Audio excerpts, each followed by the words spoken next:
One of the biggest problems I'm finding that my clients are having at the moment is people in their team with a poor attitude. Well, that's what they tell me anyway. The way I kind of find this out is because I say to them, so what's the problem? And they say, well, I say, can they not do something? Is this a school problem? No. What's the problem? Well, they just turn up and they don't work hard. They don't work on the right things. They don't communicate well, and they just kind of mope around the office. And I'm like, well, so what's going on for them? And they're like, well, they've just got a poor attitude. The difficult thing about attitude is people are born with it, right? Are they? So how do you actually, as a boss or a manager or a leader, how do you shift their attitude? And I find if you get this right, you're able to do it in a way that keeps the relationship, where they still want to work for you and they kind of also still think you're somewhat cool. If you get this wrong, they think you're like their parent and they want to run a million miles, but they won't tell you that. What I'm going to talk about now is how to go about shifting attitude without sounding like their parent. Talk to you in a minute.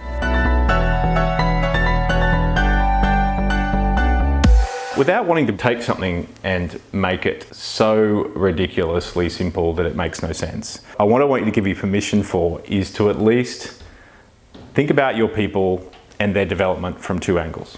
The first is that on a daily basis, they carry around a set of beliefs and mindsets about their work, which we call their attitude.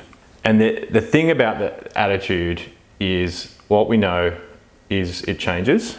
And what we know is that it impacts our behavior, all our behavior. The attitude we carry can impact the way we carry ourselves, the way we talk, the way we interact, the way we create a document, all of those things it can impact. And then we've got capabilities, which is the skills, processes you use, and it's how you package those together. It's the things you can do. Now, the interesting thing about this is that at a certain level, as we move and transition through the organization, most of the focus is on the capability gaps, learning new skills. And the challenge is that for you, you're looking at the person that works for you and you say, at a certain point, you've learnt everything you know about the job, but the problem is there's a gap in your attitude if you want to move to this next level. How do you go about shifting attitude? The first mistake people make is mostly what they do is they apply the same teaching method that they use for capability. Right, so this sounds like I'm going to teach you how to have my attitude because my attitude's awesome. The first principle is don't teach. All right, because if you do, it's not going to turn out so well. The second principle is this: people only choose their attitude. You cannot force them to take on a particular attitude.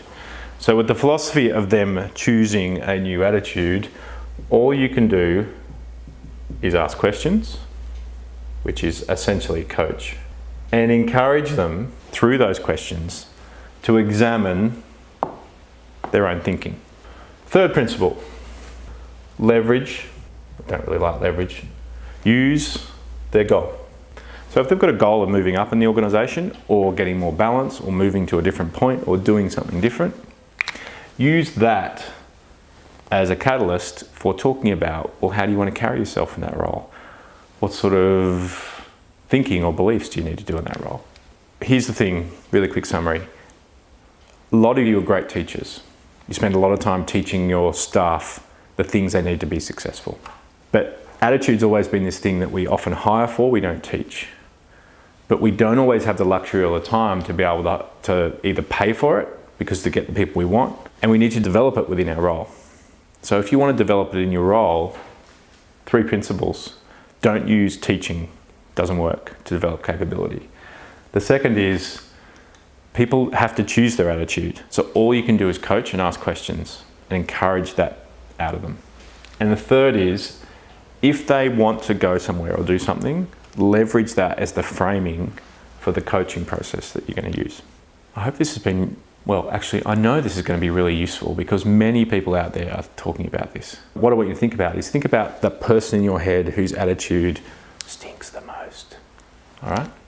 And what I want you to do is, how are you going to apply this with them to get their shit together to help them shift their attitude.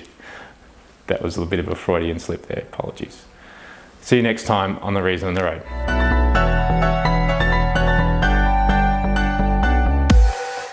Somewhat cool.